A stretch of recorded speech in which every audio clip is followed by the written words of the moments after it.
Do you know there is a possibility of having as many as 7 Premier League teams in the Champions League next season?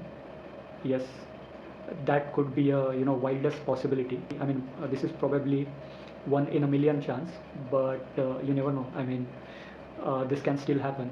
Now let's talk about it. Since Premier League teams have done pretty well in the Champions League this season, so they have been guaranteed an additional spot. So automatically, the top 5 teams in the Premier League at the end of this season would definitely get a qualification in the next year's Champions League. Now let's add another 2 or 3 scenarios into it, which could be highly unlikely, but hypothetically or maybe once in a million times this could be possible. Scenario one, where Arsenal finishes outside of top 5, but goes on to win the Champions League, so they will get an automatic qualification to the next year's Champions League.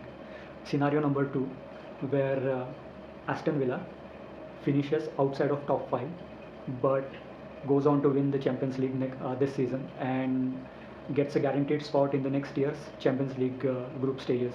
I know for Aston Villa this might be highly unlikely because the way PSG are playing, I don't think so they are going to lose. And the third scenario is it's related to Europa League. So currently Manchester United and Tottenham are playing into the quarterfinals of the Europa League. I mean, they are yet to play their second leg, but again, this is where it gets wild.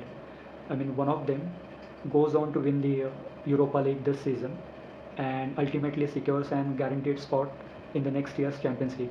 So, do let me know what are your stupid thoughts about it. I mean, I know I just took a very stupid guess. I know it's very high. I mean, it's highly unlikely, but still. So just give it a thought and let me know in the comment section what are your opinions about it, and we can have further discussions on it. And thanks for watching. Happy football, and please do like, share and subscribe to the channel so we can have more such kind of craziest scenario discussions in our upcoming videos. Thank you, and I will see you in yet another episode of the Football Manager. Bye.